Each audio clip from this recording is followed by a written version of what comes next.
नमस्कार, आप देख रहे हैं उत्तराखंड का बुलेटिन और मैं हूं आपके साथ स्मिता सिंह। बुलेटिन की शुरुआत करते हैं बड़ी खबरों के साथ। उत्तराखंड में सरकारी जमीनों पर हुए अवैध अतिक्रमण को हटाने के लिए कार्रवाई शुरू पर है। आपको बता दें कि दूसरे चरण में अतिक्रमण हटाओ विशेष अभियान के तहत उत्तराखंड में 23 नदियों के किनारे हुए अवैध अतिक्रमण के खिलाफ कार्रवाई शुरू कर दी गई है। वहीं प्रदेश के 23 नदियों के किनारे वन विभाग की जमीन और ग्राम सभाओं की जमीन पर पिछले 15 सालों से अवैध कब्जे हुए हैं, जिसको लेकर अब सरकार पूरी तरह से सख्त रुख अपनाते हुए नजर आ रही है, जिसको लेकर सीएम धामी का कहना है कि प्रदेश में पिछले काफी लंबे समय से हुए अवैध अतिक्रमण के चलते अपराध और कानून व्यवस्था में बिगड़ती हुई दिख रही है और ऐसे में इन सभी बातों को ध्यान में रखते हुए सरकारी भूमि से अवैध अतिक्रमण को पूरी तरह से खत्म करने का निर्णय लिया गया है। आपको बता दें कि मुख्यमंत्री ने यह भी कहा है कि सरकारी जमीनों पर जो लोग बसे हुए हैं उसके लिए मंत्रिमंडल की ओर से पहले ही सब कमेटी बनाई गई है।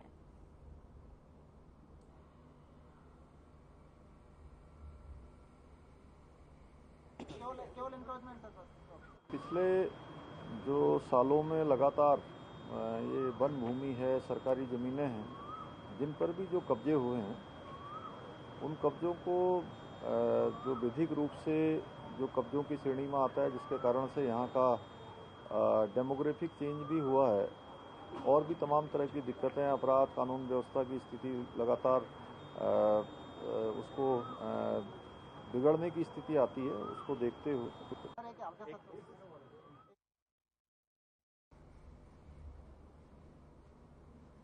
मुख्यमंत्री पुष्कर सिंह धामी की सुरक्षा में तैनात सुरक्षाकर्मी प्रमोद रावत ने आत्महत्या घाती कदम उठाते हुए सीएम आवास में खुद को गोली मारकर आत्महत्या कर ली और सीएम के सुरक्षा गार्ड के आत्महत्या की घटना से सभी हैरान हैं। मामले की गंभीरता को देखते हुए फॉरेंसिक टीम ने से जुड़े हुए अधिकारी, एसएसपी देहरादून, आईजी गढ़वाल समेत पुलिस के आला अफसर मौके पर पहुंचे और इस पर पूरे मामले पर जानकारियां साझा करते हुए एडीजी अभिनव कुमार ने बताया कि मौत के कारणों का पता पोस्टमार्टम रिपोर्ट और फॉरेंसिक जांच के बाद ही लग पाएगी। आपको बता दें कि एडीजी अनुभव कुमार ने यह भी बताया कि यह आशंका जताई जा रही है कि ये आत्महत्या के अलावा एक्सीडेंटल डेथ का मामला भी हो सकता है। वहीं देहरादून के एसएसपी दलीप सिंह कुंवर ने कहा कि गोली AK-47 से वहीं शरीर से छू कर निकला और अब यह दुर्घटना बस लगी है और यह आत्महत्या है, इस बात की जांच की जा रही है। सुरक्षाकर्मी के परिजनों को इसकी जानकारी दे दी गई है।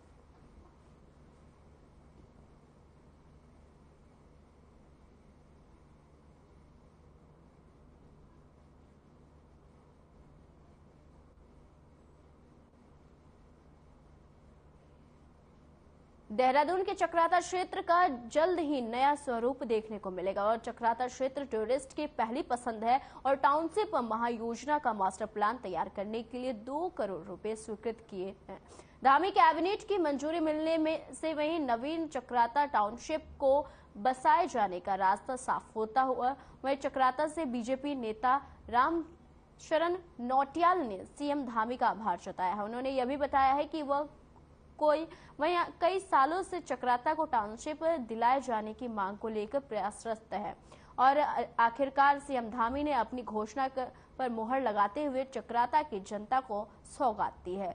मैं आपको बता दें कि रामशरण नौटियाल ने यह भी बताया कि मसूरी से बेहतर चक्राता टाउनशिप का एरिया होगा और ये मसूरी की सीमा से लेकर लखवार यमुना पुल तक का क्षेत्र टाउनशिप में शामिल किया जाएगा।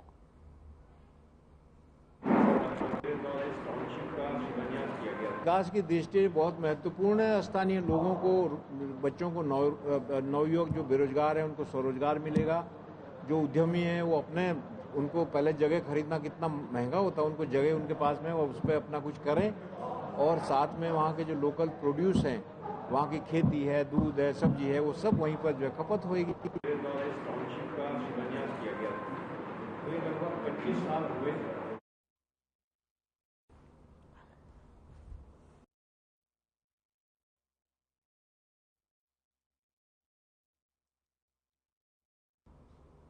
वरिष्ठ पुलिस अधीक्षक उधम सिंह नगर मंजुनाथ टीसी के निर्देशन में संदिग्ध व्यक्तियों पर पैनी नजर रखने के लिए पुलिस को निर्देशित किया गया। इसी क्रम में चेकिंग के दौरान पुलिस ने 3 शातिर चोरों को गिरफ्तार कर लिया है। उनके कब्जे से 1 तमंचा, मय जिंदा कारतूस और 2 रामपुरिया चाकू बरामद कर उनका आर्म्स एक्ट के तहत चालान कर न्यायालय के समक्ष पेश किया जाएगा। और आपको बता दें कि इसी बीच पुलिस क्षेत्राधिकारी वंदना वर्मा ने बताया कि पुलिस ने बीती रात्रि गश्त के दौरान 3 शातिर चोरों को गिरफ्तार कर लिया है और पुलिस ने तलाशी के दौरान तीनों के कब्जे से 1 तमंचा में जिंदा कारतूस और 2 रामपुरिया चाकू बरामद किया है और पुलिस ने तीनों को आर्म्स एक्ट के तहत चालान कर उन्हें न्यायालय में समक्ष पेश किया है।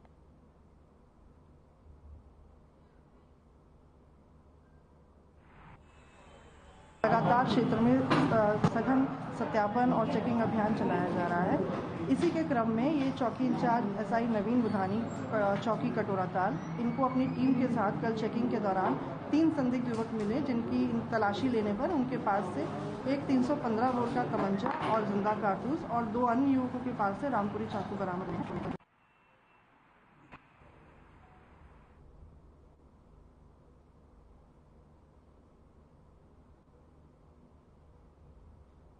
जिले के वरिष्ठ पुलिस अधीक्षक मंजुनाथ टीसी ने काशीपुर पुलिस को निर्देशित किया है कि आपराधिक किस्म के व्यक्तियों और अवैध असलहों पर पैनी नजर रखी जाए। इसी क्रम में पुलिस ने चेकिंग अभियान चलाया और आपको बता दें कि इसी के साथ ही मकानों का भी सत्यापन भी किया जा रहा है और जिसमें चेकिंग के दौरान पुलिस को 3 संदिग्ध लोग नजर आए हैं, जिनको पुलिस ने रोकने का इशारा किया, लेकिन वह पुलिस को देखकर वहां से फरार हो गए और पुलिस ने तत्परता दिखाते हुए तीनों को धर दबोचा है। आपको बता दें कि तीनों किसी बड़ी वारदात को अंजाम देने के फिराक में घूम रहे थे और कोतवाली परिसर में घटना का यह खुलासा करते हुए वहीं अपर पुलिस अधीक्षक अभय सिंह और पुलिस क्षेत्राधिकारी वंदना वर्मा ने बताया कि संयुक्त रूप से बताया गया यह लोग बैंकों की ओर से अन्य लोगों की रेकी करते थे और मौका पाते ही घटना को अंजाम देते थे।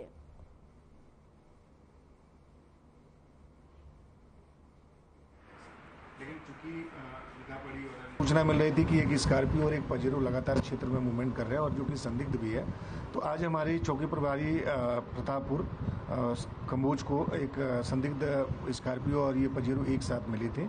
इनको जब रोकने पे और तलाशी की गई तो उसमें एक पिस्टल 7.56 का, जिसके साथ 20 जिंदा कारतूस भी थे। इसके अलावा 2 तमंचे मिले हैं 315 बोर के, जिनके साथ 4 कारतूस है और कुल 3 लड़के मिले।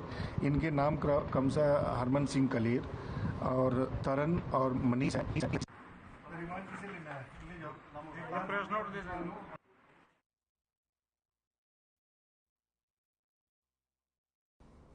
प्रदेश में राजस्व विभाग के पदों की कमी के कारण लोगों को परेशानी का सामना करना पड़ता है, लेकिन अब अल्मोड़ा में भी राजस्व भूलेख प्रशिक्षण संस्थान में प्रदेश के 13 जनपदों प्रतिभाग कर रहे हैं और 32 राजस्व निरीक्षक गहन प्रशिक्षण के बाद अब विभिन्न जनपदों सेवा करेंगे। और आज प्रशिक्षण संस्थान में जिलाधिकारी विनीत तोमर ने इस समारोह में शिरकत की और जिला अधिकारी ने प्रशिक्षित राजस्व निरीक्षक को प्रमाण पत्र वितरित किए और साथ ही आपको बता दें कि उन्होंने कहा कि अपने कार्य क्षेत्र में जाकर लोक सेवक का कार्य करें, साथ ही जनता के हितों का ध्यान रखें।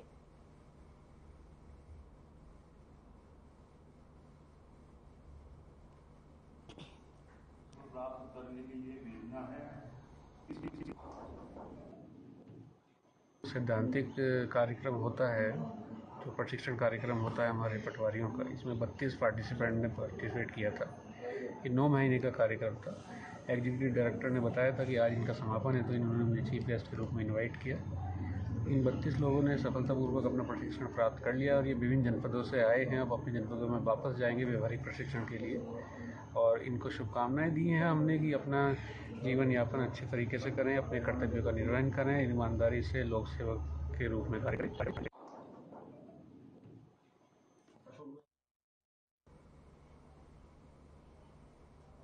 विकासनगर क्षेत्र से एक मामला सामने आया है, जहां हिमाचल के पावंटा साहिब क्षेत्र से एक हिंदू नाबालिग लड़की को बहला फुसलाकर भगाने वाले धर्म विशेष के 2 युवकों को चक्राता के पास ग्रामीणों ने पकड़ लिया और पुलिस को सौंप दिया। आपको बता दें कि मिली जानकारी के अनुसार राजस्व पुलिस ने दोनों आरोपियों के विरुद्ध मुकदमा दर्ज कर जेल भेज दिया है। साथ ही आपको बता दें कि घटना से गुस्साए युवा संगठन ने आरोपियों के विरुद्ध में कड़ी कानूनी कार्रवाई करने की मांग की है और चक्राता एसडीएम वरुणा अग्रवाल ने कहा कि लड़की अभी नाबालिग है और हिमाचल की वही बताई जा रही है। आपको बता दें कि आगे की कार्रवाई जारी है।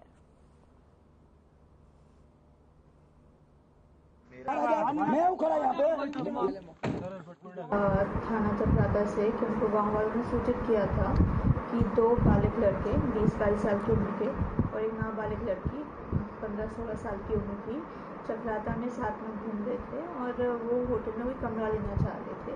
तो गांव वालों को शक हुआ उनके अगेंस्ट, तो उन्होंने हमें तहरीर दी। तो हमारे पटवारी उधर मौके पे गए, उन्होंने मौके पे उनसे पूछताछ की।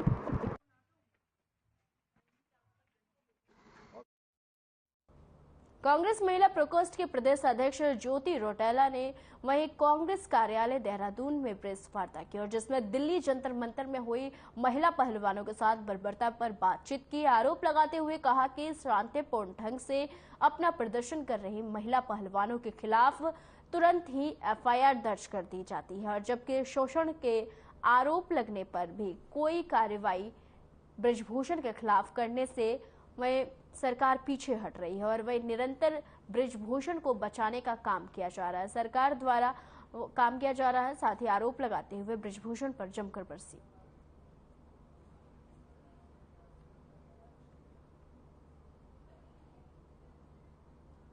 करती अभी इनको जो इन लोगों ने देश का नाम रोशन करा, कितनी मेहनत लगती है एक आदमी को एक मेडल जीतने के लिए।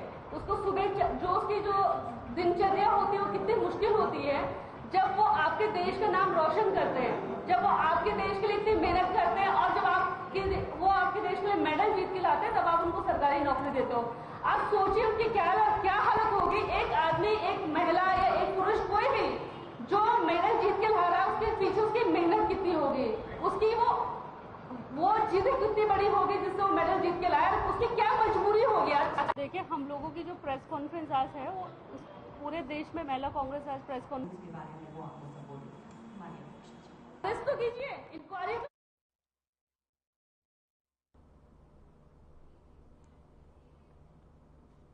देहरादून में स्मार्ट सिटी के कार्यों को लेकर एक बार फिर से सवाल उठने लगे हैं। दरअसल धर्मपुर विधानसभा से बीजेपी विधायक विनोद चमोली ने स्मार्ट सिटी के कार्यों पर नाराजगी व्यक्त की है। उनका कहना है कि वह स्मार्ट सिटी के कार्यों से बिल्कुल संतुष्ट नहीं है और स्मार्ट सिटी के तहत ही सहारनपुर चौक से लेकर भंडारी बाग तक नाले का निर्माण किया जा रहा है, जिसके लिए आपको बता दें कि उन्होंने कहा कि टेंडर भी हो चुका है, लेकिन इस नाले का अंत कहां पर होगा यह पता नहीं है। वहीं इस मामले में बीजेपी के राजपुर विधानसभा से विधायक खजान दास का बयान सामने आया है। उनका कहना है कि काफी मशक्कत के बाद वही देहरादून में ड्रेनेज सिस्टम का कार्य शुरू हुआ है और विधायक विनोद चमोली की नाराजगी जायज है। साथ ही उन्होंने कहा है लेकिन अधिकारियों के साथ बैठक कर इस नाराजगी को दूर किया जाएगा।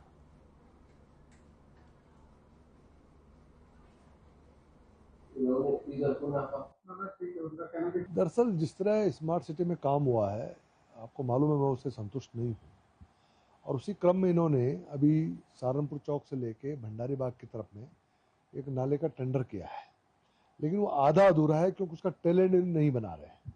जब भी मेरी जानकारी में आया मैंने उसका उद्घाटन कैंसिल करा दिया और मैंने बाकायदा स्टैंड ले रखा कि जब तक उसको टेल एंड तक ठीक नहीं करेंगे मैं उस कार्य को प्रारंभ नहीं होने दूंगा।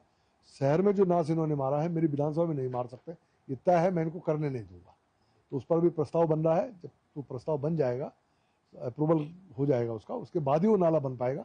ये मेरा स्टैंड है, मैं उस पर आगे काम करूंगा।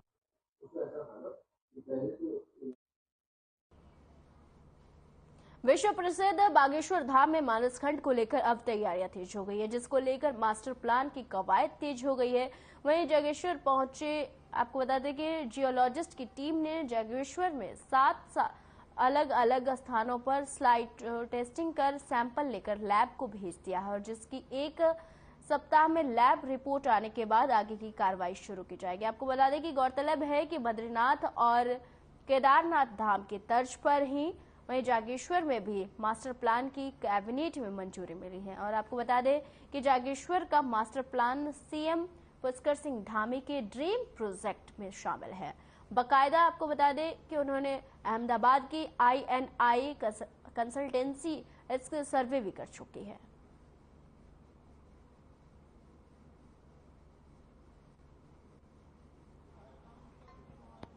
यहाँ पर जैसे मंदिर का जो मास्टर प्लान बन रहा है उसके रिगार्डिंग काम स्टार्ट हो चुका है और सबसे पहले किसी भी कंस्ट्रक्शन को करने से पहले जो सॉइल इन्वेस्टिगेशन होती है वो चालू हो चुकी है। और एक्चुअली में हम आए यहाँ पंतनगर रुद्रपुर से आए हैं और लगभग 7 पॉइंट चिन्हित किए गए हैं। उन जगहों पर सॉइल टेस्टिंग का काम हमारी तरफ से स्टार्ट हो चुका है। अप्रॉक्सीमेटली 7 से 8 दिन का टेन्योर रहता है हमारी इसका रिपोर्ट आने के लिए और 7 से 8 दिन बाद हम अपनी रिपोर्ट जो कंपनी है उसको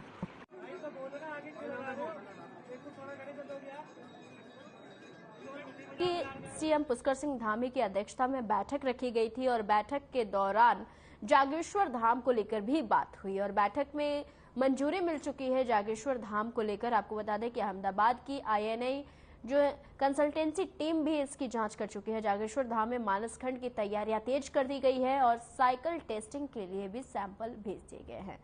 आपको बता दें कि अहमदाबाद की INI कंसल्टेंसी टीम सर्वे कर चुकी है इसका और आज मुख्यमंत्री पुष्कर सिंह धामी की अध्यक्षता में बैठक आयोजित की गई थी और बैठक के दौरान कई मुद्दों पर अहम चर्चा हुई और अहम चर्चाओं में जागेश्वर धाम को लेकर भी चर्चा हुई और बैठक में मंजूरी दे दी गई है। साथ ही आपको बता दें कि जागेश्वर धाम में मानस खंड की तैयारियां तेज कर दी गई है। बैठक के दौरान कई अहम मुद्दों पर बातचीत हुई और मुख्यमंत्री पुष्कर सिंह धामी के अध्यक्षता में यह बैठक रखी गई थी और बैठक में आयोजित जागेश्वर धाम को लेकर मंजूरी दी गई है। मानस खंड की तैयारियां वहां तेज कर दी गई है। आपको बता दें कि आज मुख्यमंत्री पुष्कर सिंह धामी की अध्यक्षता में बैठक रखी गई थी और बैठक के स्वयं पुष्कर सिंह धामी यानी कि मुख्यमंत्री अध्यक्षता कर रहे थे और अध्यक्षता के दौरान यानी कि बैठक में कई मुद्दों पर चर्चा हुई और चर्चा के साथ ही जागेश्वर धाम जैसे मुद्दों पर भी चर्चा हुई और इसमें मानस खंड जैसी तैयारियों को लेकर भी मंथन हुआ। बैठक में मंजूरी दे दी गई है। जागेश्वर धाम में मानस खंड की तैयारियां तेज कर दी गई है। देहरादून में मुख्यमंत्री आवास पर सीएम पुष्कर सिंह धामी ने मानसखंड मंदिर माला मिशन के संबंध में बैठक की और इस दौरान सीएम धामी ने अधिकारियों को आदेश दिए कि मानसखंड मंदिर माला मिशन के तहत प्रथम चरण में चिन्हित 16 मंदिरों की भव्यता के लिए किए जा रहे कार्यों में तेजी लाई जाए। सीएम ने यह भी कहा कि इन मंदिरों के आसपास श्रद्धालुओं के लिए ठहरने के लिए होटल, होम स्टे आदि भी बेहतर व्यवस्था करनी होगी। साथ ही उन्होंने कहा कि जो भी कार्य किए जा रहे हैं 20 से 25 सालों में इन धार्मिक स्थलों पर आने वाले श्रद्धालुओं की संभावित संख्या को देखते हुए किए जा रहे हैं।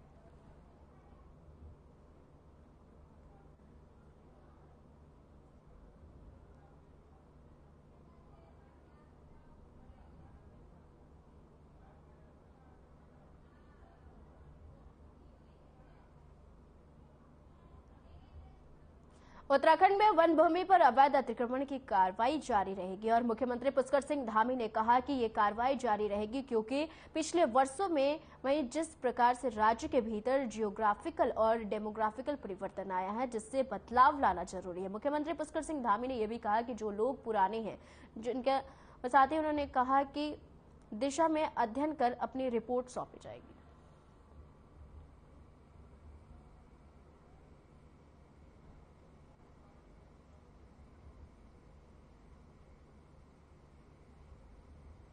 पिछले जो सालों में लगातार ये वन भूमि है, सरकारी ज़मीनें हैं, जिन पर भी जो कब्जे हुए हैं उन कब्जों को जो विधिक रूप से जो कब्जों की श्रेणी में आता है जिसके कारण से यहाँ का डेमोग्राफिक चेंज भी हुआ है और भी तमाम तरह की दिक्कतें, अपराध, कानून व्यवस्था की स्थिति लगातार उसको बिगड़ने की स्थिति आती है। उसको देखते हुए हम लोगों ने निर्णय लिया है कि इसको बिल्कुल सही तरीके से और जो पुराने लोग जो लंबे समय से बसे हुए हैं और वन भूमि पर जो गोठ और खत्तों पर लोग हैं, पुरानी बसावटें हैं। प्रदेश में राजस्व विभाग के पदों की कमी के कारण लोगों को परेशानी का सामना करना पड़ता है और लेकिन अब अल्मोड़ा में भी राजस्व भूलेख प्रशिक्षण संस्थान में प्रदेश के 13 जनपदों प्रतिभाग कर रहे हैं। 32 राजस्व निरीक्षक गहन प्रशिक्षण के बाद अब विभिन्न जनपदों की सेवा करेंगे। आपको बता दें कि विनीत तोमर ने इस समारोह में शिरकत की और जिला अधिकारी ने प्रशिक्षित राजस्व निरीक्षक को प्रमाण पत्र वितरित किए।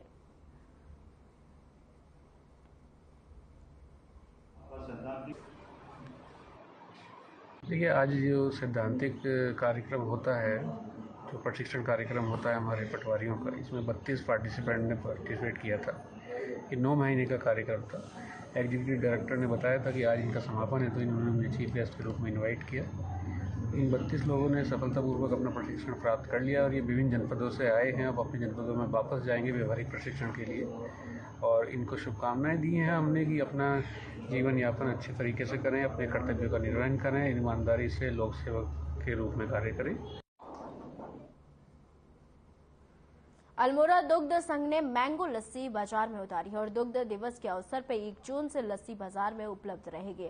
अल्मोड़ा दुग्ध संघ के अध्यक्ष नीमा देवी और जीएम राजेश मेहता ने पाताल देवी स्थित कार्यालय में मैंगो लस्सी लॉन्च की और दुग्ध संघ अध्यक्ष नीमा देवी ने बताया कि आंचल के वही शुद्ध ताजा प्रोडक्ट को यहां लॉन्च किया जा रहा है और साथ ही उन्होंने बताया कि दुग्ध दिवस के अवसर पर बाजार में मैंगो लस्सी का लॉन्च किया जा रहा है।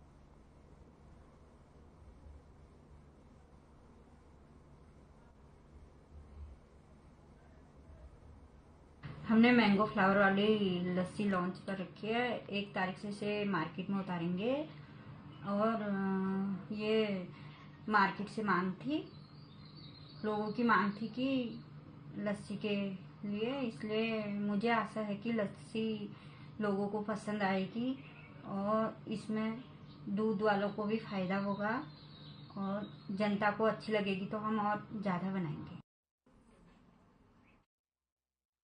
उत्तराखंड के बुलेटिन में फिलहाल के लिए इतना ही। मुझे दीजिए इजाजत। नमस्कार।